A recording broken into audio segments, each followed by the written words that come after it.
We are going in depth this Friday. It's a time of the year again, flu season just around the corner. And that means it's time to start thinking about whether the flu shot is right for you.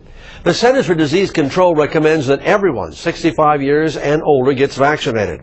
Hillsborough County officials have launched a campaign to help get that word out. Their goal is to get 90% of the county's seniors to be vaccinated.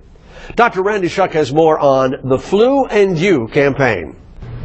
Joining me now is Dr. Price, a family physician who works in Tampa. Thank you so much for joining us today. Thank you for asking me. So today we're going to talk about a hot topic. No one likes to hear about the flu and the flu shots, but it's kind of that time of year. I think we should probably have some good in-depth conversations and get rid of some of those rumors out there. Are you up for this? I am. All right, so first and foremost, why do we get the flu shot? To keep from getting the flu. Makes an obvious answer, right? And how does it make it so that we don't get the flu?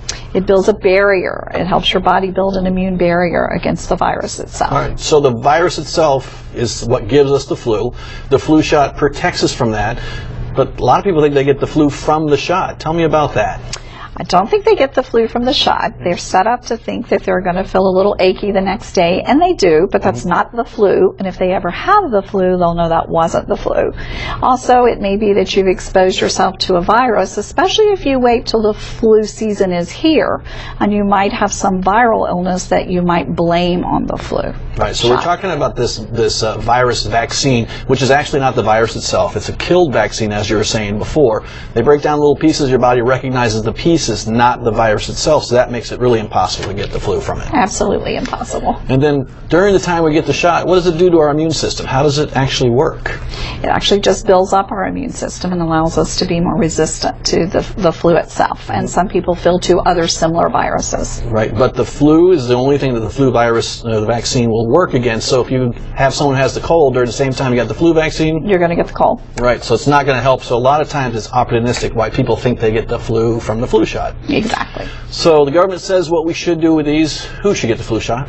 Everybody over 6 months of age. Is there anybody who shouldn't get the flu shot? Somebody who has had a neuromuscular disease, is particularly one called Guillain-Barré. And how about that old adage, egg allergies and things like that? Do you still have that worry? That is not an absolute contraindication. If someone has severe allergy to egg, they probably need to be observed or either skin tested, but no longer is that an absolute. All right. And when we have this response and we have people that are out there, the flu vaccine gives us protection, but it doesn't give it to all flus. There's different types of flu vaccines this year, right? Absolutely. There are 3 flu strains that are in most of the vaccines. Some of the vaccines have 4 flu strains. And you were talking earlier about even a higher dose vaccine? Yes, for people 65 and older, because our immune systems take more to boost.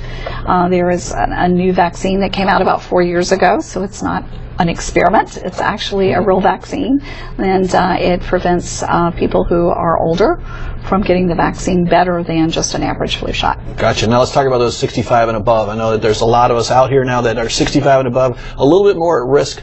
Why is that? Why are we more at risk as we get older? Because our immune systems are weaker. Right. And so if those individuals have a higher risk, they have a higher chance of getting the flu from other people who have better immune systems, right? So we need to inoculate the whole population so that we have herd immunity, so that if your family is protected, your herd. That's always a great comment, the herd, but it actually works pretty well. So tell us about the cost of the flu vaccine. It's not cheap. Sometimes we have to pay money, sometimes it's covered. What do you think about the cost? What is it averaging this year? The cost is averaging somewhere around $35 to $38. It's covered by all federally funded plans, so if you're Medicare or TRICARE, it's covered. In most insurance plans cover it without a deductible, so it's a very easily obtainable. All right. So we compare that cost to what the cost of the vaccine, and you were comparing it to a day lost at work. So it sounds like it's really in balance. We really should get that flu shot, even if it costs us $35. Exactly. And it's not going to just be one day lost at work. You're going to have a good 4 to 5 days. And typically when the flu comes in the house, everybody gets the flu. So if some person doesn't get the vaccine, you're really opening the door for everybody else to get the flu. And often in succession, so you may have 20 sick days. Oh, and that means your vacation's gone for the year. Vacation's gone. Yeah. Money's gone. Everything's gone. All right, so most common symptoms of the flu, so someone recognizes what they have. Yeah, so they have respiratory symptoms, a mild cough, a runny nose, watery eyes, but associated with fever. So everything that sounds like runny nose and watery eyes is not the flu. There's always a fever greater than 100.5. and always some respiratory symptom, and then an associated muscle aches, fatigue, some sort of systemic or total body feeling.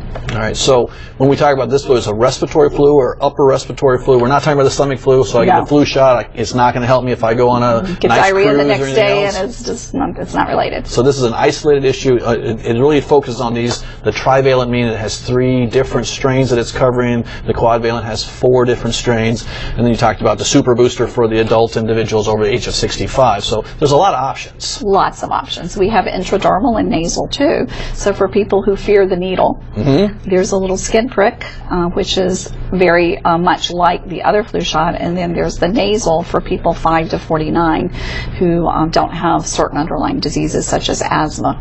And there's some side effects for those too. They're not perfect, right? Yes. The nasal can actually make you feel a little more achy. You may actually get a light touch of what might be the flu from the nasal. From the nasal only. The shots nasal themselves, only. different animal altogether.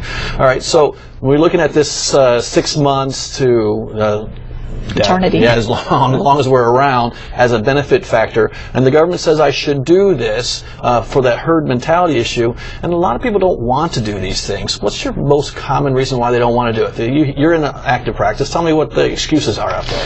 I'm scared of it. I don't know who's making this story up. And I just, maybe we didn't go to the moon. Maybe that was a joke. Maybe man didn't land on the moon. It's the same story. But I think if you think about your cost to your family, time out of work, and just ever see anybody with a real flu, you'll always take the vaccine. All right, last question, and it's probably the most personal one. Did you get your flu shot? Absolutely. September 2nd. I got mine as well. Thank you so much for joining us today. Thank you. Thank you.